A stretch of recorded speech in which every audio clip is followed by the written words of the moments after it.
Friends, this is Priyanka. Welcome to my channel style exam free. आज का जो ये वीडियो है आप सबके लिए बहुत इंपॉर्टेंट है। इस वीडियो में मैंने 40 मार्क्स के जीके और जीएस के उन सभी क्वेश्चन को कवर किया है जो आपके टीआरई 3.0 में पूछा गया है। ये सभी क्वेश्चन लाइन बाय लाइन आपके 6 to 8 के टीआरई 3.0 के क्वेश्चन है, जो कि एक एक क्वेश्चन को मैं उन बुक के सारे कंटेंट से मैच कराऊंगी जहां से ये सभी क्वेश्चन आप एग्जाम में पूछे गए हैं। मैंने पहले भी आप सभी से डिस्कस किया हुआ है इसके बारे में कि अगर आप इस बुक को बहुत अच्छे से कवर कर लेते हैं, कईयों बार रिवीजन कर लेते हैं और बहुत अच्छे से सोच समझ के कई बार पढ़ते हैं तो आपका सारा जीके जीएस लगभग से आपका कंप्लीट हो जाएगा। जैसे टेन 3.0 का जो आया आंसर शीट और मैंने क्वेश्चन देखा तो सोचा कि थोड़ा आप सभी से डिस्कस कर लूं, जिससे कि आपको आइडिया लग जाए कि क्वेश्चन कैसे पूछते हैं और उसको कैसे पढ़ने होते हैं, किस तरह से आप क्वेश्चन को उठाएंगे और उसके सारे पैटर्न को समझेंगे और किस तरह से आपको ये समझ आएगा कि क्वेश्चन पूछता कैसा है और उसका पैटर्न क्या होता है और किस तरह के क्वेश्चन पे हमें फोकस करना है और कैसे हमें अपने सारे स्टडी को और सारे मटेरियल को तैयार करना है। ठीक है, इस वीडियो का मेन लाने का पर्पस यही है कि आप चीजों को समझ पाए कि आपके लिए कौन कौन सा टॉपिक बहुत इंपॉर्टेंट है, किस टॉपिक पे आपको ज्यादा ध्यान देने की जरूरत है। एग्जाम में सबसे इम्पोर्टेंट इस बात को लेके होता है कि आपको टॉपिक पढ़ना कौन सा है और आपको छोड़ना कौन सा है।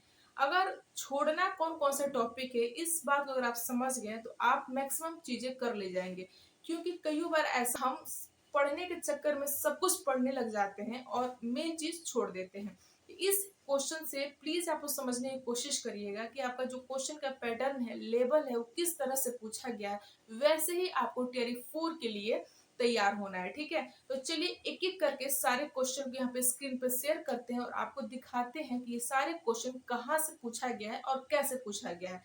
तो ठीक है, तो ये रहा आपकी स्क्रीन पर पहला क्वेश्चन जो कि आपके सामने है और आप उसे देख पा रहे हैं। स्क्रीन पर पहला क्वेश्चन है कि Asiatic Society of Bengal, Asiatic Society of Bengal की स्थापना किसके द्वारा की गई थी।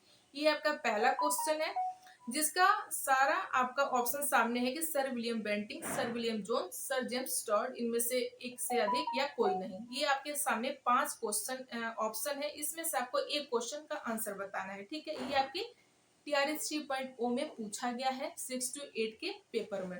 अब इसका देखिए आंसर बुक में कहाँ से आया है और कैसे आया है, ये आप देखिए। तो ये देखिए, जोन्स ने पाया कि उस समय कलकत्ता में तैनात बहुत सारे अंग्रेज भी थे जिनकी दिलचस्पी रखते थे। कहने का मतलब ये है कि जो इसका आंसर है बी है, सर विलियम जोन्स इनका आंसर है इस क्वेश्चन का। और ये जो कंटेंट है जहां से ये क्वेश्चन पूछा गया है, ये आप स्क्रीन पर सामने देख रहे हैं यहाँ पे, ये बीपीएससी 64th के प्री 2018 का ये पेपर है। ठीक है, आपके बीपीएससी 2018 का ये पेपर है, सेम एज इट इज वही क्वेश्चन यहाँ पे आपका पूछा गया है, जो कि बॉक्स में बना के हर क्वेश्चन को पूर्वावलोकन में घटना चक्र में समझाया गया है। जैसे मैंने आपके लिए सब्जेक्ट का वीडियो बनाया था, दिखा मैंने बुक को दिखा के मैंने वीडियो बनाया था ताकि आपको समझ आए, वैसे ही ये भी बॉक्स में सब कुछ समराइज किया हुआ है और वहीं से आपका एग्जैक्ट ये क्वेश्चन आया हुआ है। ये आप बिल्कुल प्रूफ के साथ यहाँ पे देख रहे हैं। ठीक है, अब नेक्स्ट क्वेश्चन देखते हैं। नेक्स्ट क्वेश्चन आपका है कि केंद्रीय विधानसभा में हानि रहित बम किसने भेजा था। आपका ऑप्शन है जतिन दास, बटुकेश्वर दत्त, चंद्रशेखर आजाद, इनमें से एक से अधिक या कोई नहीं। इसका जो आंसर है ये आया हुआ है आपके एनसीईआरटी के 9th क्लास का ये क्वेश्चन है, सेम एज इट इज। लेकिन अगर मैं बुक की बात करूं तो ये दृष्टि के एनसीईआरटी में भी ये सारे क्वेश्चन है और आपके महेश बर्नवाल में भी ये सब क्वेश्चन है। ठीक है, मैंने पहले भी बोला है कि ये सारे बुक बहुत स्टैंडर्ड बुक होते हैं और आपके मैक्सिमम क्वेश्चन वहां से आ जाते हैं, क्योंकि ये 6 to 12 तक के सारे कंटेंट को कवर किया रहता है। ये जो मैंने मटेरियल लिया है, कंटेंट उठाया है, महेश बर्नवाल की बुक से उठाया है और उसमें एज इट इज ये क्वेश्चन है कि भगत सिंह, चंद्रशेखर आजाद और अन्य उनके साथी जो भी जितने भी क्रांतिकारी थे सबने मिलकर बम फेंका था। इसका जो आंसर हो जाएगा वो आपका चंद्रशेखर आजाद हो जाएगा। ठीक है, ये आप यहाँ पे देख पा रहे हैं। और अगला क्वेश्चन पे चलें तो अगला क्वेश्चन आपका निम्न ऑक्साइडों में कौन सा जल में घुलनशील है? ये साइंस का क्वेश्चन है, जीके का ही है। ये सारा क्वेश्चन आपका जीके का है, ये मत समझ लेना कि इसमें साइंस कहाँ से आ गया। सारा क्वेश्चन आपका जीके का है और इसका जो आंसर है ये आपके महेश बर्नवाल की ही बुक से है, जो कि आप यहाँ पर देख पा रहे हैं कि कैल्शियम ऑक्साइड जल के साथ तीव्रता से अभिक्रिया करता है और बुझे हुए चूने के निर्माण करके अधिक ऊष्मा उत्पन्न करता है। महेश बर्नवाल की साइंस की जो बुक है उसमें एक और बहुत खास बात है कि वो बहुत अच्छे से पिक्चर के साथ प्लस उनके जितने भी रिएक्शन वगैरह होते हैं उनके साथ सब कुछ बड़े अच्छे से वो समझाते हैं, जिससे समझाया गया है, जिसको पढ़ के आपको बहुत इंटरेस्ट भी आएगा। ठीक है, ये क्वेश्चन वहीं से है और इसका जो आंसर है आपका बी हो जाएगा, CaO। आपका आंसर इसका बी हो जाएगा। अगला क्वेश्चन की बात करें तो ये है मैथ्स की क्वेश्चन। ये भी जीके और जीएस का ही क्वेश्चन है, 40 नंबर में से ही। ये मैथ्स का क्वेश्चन है जो आप स्क्रीन पे सामने ये देख रहे हैं और इसका जो कंटेंट है उस पर बात करते हैं। ये देखिए, ये आपका 64 बीपीएससी प्री 2018 का सेम क्वेश्चन है। इसमें कुछ भी चेंजिंग नहीं है, एज इट इज बिल्कुल सेम डिटो है। यहाँ पे आप देखिए, ये आपका सेम क्वेश्चन है, बीपीएससी में पूछा गया है, जो थोड़ा सा ABCDE 5 क्वेश्चन के साथ पूछा गया है। वही आपके उसमें भी बीपीएससी प्री 18 में भी 5 ऑप्शन करके ही पूछा गया।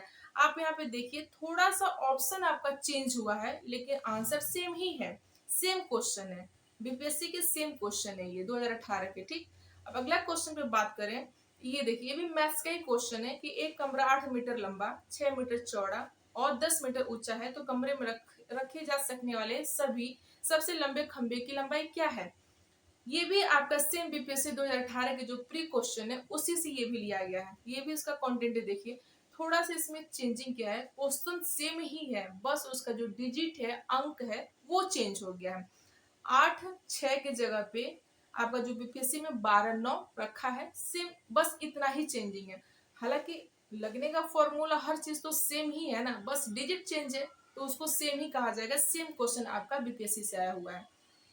अब देखिए अगला क्वेश्चन, देखिए कि हमारे शरीर में मलेरिया परजीवी का भंडार स्थल क्या है? हालांकि साइंस के बहुत कॉमन क्वेश्चन है, बहुत नॉर्मल क्वेश्चन है, वैसे भी आप सबको ये सारे क्वेश्चन आ रहे होंगे, लेकिन फिर भी अगर बात करके कहाँ से क्वेश्चन पूछा है तो ये देखिए, ये भी आपके महेश बर्नवाल की ही बुक से है कि परजीवी रक्त द्वारा व्यक्ति की यकृत में चले जाते हैं और वहां से क्या करते हैं, स्थान ले लेते हैं और भंडार मलेरिया उत्पन्न करते हैं। जो इसका आंसर होगा ये आपका सी आंसर होगा, यकृत इसका आंसर होगा। ठीक है, अगला क्वेश्चन की बात करें कि निम्न में शरीर का कौन सा अंग शरीर के संतुलन को नियंत्रित करता है? ठीक है, तो आपका आपके सामने इसका ऑप्शन है सेरेबेलम, पसली, कान, उपरोक्त में से एक से अधिक या कोई नहीं। तो इसका ये भी आपके महेश बर्नवाल में ही सब कुछ मिल जाएगा, लेकिन मैंने इसलिए नहीं रखा है कि बहुत कॉमन क्वेश्चन है और आप सबको पता ही होगा। ठीक है, अगला क्वेश्चन की बात कर, इसका खैर आंसर हो जाएगा आपका सेरेब्रल और कान दोनों होगा, तो इसका जो राइट आंसर होगा आपका डी होगा, एक से अधिक। ठीक है, सुभाष चंद्र बोस किस वर्ष भारतीय राष्ट्रीय कांग्रेस के अध्यक्ष थे? ऐसे करके बहुत सारे क्वेश्चन हैं जो कि आपके बीपीएससी प्री 2018 के सारे कंटेंट से आए हुए हैं। और खास तौर से मैथ्स की बात करें तो आपके जीके जीएस में 8 से 9 नंबर आपके मैथ्स से होते हैं, तो आपको मैथ्स की बहुत टेंशन लेने की जरूरत नहीं है। आप बीपीएससी कहीं जो भी आपके पास बुक होगा उसके प्रीवियस ईयर के ही क्वेश्चन को मल्टीपल टाइम आप रिवीजन कर लेते हैं, ऑप्शन को देख देख, सॉल्यूशन उसमें सब कुछ दिया होता है, तो बढ़िया से अगर उसी को प्रैक्टिस कर लेते हैं तो आपके वो 8 नंबर कवर हो जाएगा। 1 2 नंबर नहीं भी होता है तो कोई बात नहीं है। और साइंस की बात करें पर्टिकुलर, तो साइंस का इतना मतलब नॉर्मल क्वेश्चन है कि आप वैसे भी कर ले जाएंगे। और साइंस के लिए, सिर्फ साइंस के लिए, साइंस के सारे क्वेश्चन है आपके पास। अगर लुसेंट है तो लुसेंट बहुत बहुत बहुत ज्यादा बेस्ट है। करें तो सुभाष चंद्र बोस किस वर्ष भारतीय राष्ट्रीय कांग्रेस के अध्यक्ष थे? ये आपके टीआरएस में क्वेश्चन आया हुआ है और ये आप सबको पता होगा कि ये जो क्वेश्चन है, सारे के सारे क्वेश्चन आपके मॉडर्न हिस्ट्री के हैं। मॉडर्न हिस्ट्री से सारे क्वेश्चन आ रहे हैं, तो ये आप यहाँ पे देख पा रहे हैं। ठीक है, इसका आंसर आपका डी होगा, उपयुक्त एक से अधिक, क्योंकि वो लगातार 38 और 39 में वो सदस्य बने थे। अगला क्वेश्चन देखिए कि मैग्नीज का उपयोग कहाँ किया जाता है, दिया हुआ है कौन सी नदी भारत और नेपाल के बीच सीमा बनाती है। तो ये आपकी काली नदी है जो भारत और नेपाल के बीच सीमा बनाती है। और ये क्या कह, ये आपके ज्योग्राफी का क्वेश्चन है और ये भी क्वेश्चन आपके वहां से मिल जाएगा। अब ये एक बहुत इंपॉर्टेंट क्वेश्चन है, बहुत इंपॉर्टेंट क्वेश्चन है। भारत सरकार अधिनियम 1935 के तहत बिहार विधान परिषद के प्रथम निर्वाचित सभापति कौन थे। इस क्वेश्चन को यहाँ लाने का मतलब यही है आपको ये दिखाना और ये बताना कि आपको किस टाइप के क्वेश्चन पे बहुत ज्यादा ध्यान देने की जरूरत है। कहने का मतलब ये है कि देखिए ये बिहार से रिलेटेड क्वेश्चन है कि बिहार किस अधिनियम के तहत बिहार विधानसभा के प्रथम अध्यक्ष कौन बने थे। 1935 अधिनियम के तहत कौन बने थे। यहाँ पर मेन ये क्वेश्चन बिहार से उठाया गया कि बिहार के वो कौन से सदस्य थे। तो इस टाइप के क्वेश्चन को आपको ज्यादा कवर करना है जो कि बिहार से रिलेटेड है। बिहार में कब आंदोलन हुआ था, बिहार से रिलेटेड जितने भी क्वेश्चन बन रहे हैं ना उसको आपको 100% ध्यान देना है। बिहार का परिचय, बिहार का भूगोल, ये सब बहुत इंपॉर्टेंट है। ठीक है, अगला क्वेश्चन पे चलते हैं। ये आपका करंट अफेयर का क्वेश्चन है। मैंने 2-4 करंट अफेयर के बीच में क्वेश्चन इसलिए डाला हुआ है ताकि आपको समझ है कि करंट अफेयर को किस तरह से कवर करना है, किस टाइप के करंट अफेयर आते हैं। हर एक एग्जाम का अपना अलग पैटर्न होता है और उसी हिसाब से क्वेश्चन पूछे जाते हैं। ठीक है, यहाँ पे करंट अफेयर किस तरह से आ रहा है आपके एग्जाम में उसको आपको देखना है और समझना है। तो देखिए 26/11 मुंबई आतंकवादी हमलों के दौरान अपनी भूमिका के लिए प्रसिद्ध डॉक्टर सदानंद दाते को मार्च 2024 में निम्नलिखित में से किस बल के प्रमुख रूप से नियुक्त किया गया था। अब ये देखिए 26 से 11 में जो हमला हुआ था मुंबई में उसके लिए 2024 में ये डॉक्टर सदानंद दाते को किसके लिए नियुक्त किया गया है, उनके उस कार्यभार के लिए। तो आपका आंसर इसका सी हो जाएगा। ठीक है, यहाँ पे करंट अफेयर के 2-4 क्वेश्चन को इसलिए शामिल किया है कि आपको ये देखना है कि किस तरह के क्वेश्चन करंट अफेयर से निकल रहे हैं। वैसे ही क्वेश्चन आपको मैक्सिमम कवर करने हैं। टीआरई 2 में और टीआरई 1 में भी ऐसे ही क्वेश्चन पूछा गया है। 2 में तो सेम ऐसे ही पूछा गया है, बिल्कुल कोई चेंजिंग ही नहीं है। इसलिए मैंने आपको यहाँ पे थोड़ा सा दिखाने की कोशिश कर रही हूँ। अगला क्वेश्चन है कि विश्व, ये भी करंट का ही है, कि विश्व का कौन सा देश अपने संविधान में गर्भपात का अधिकार सुनिश्चित करने वाला पहला देश बन गया है।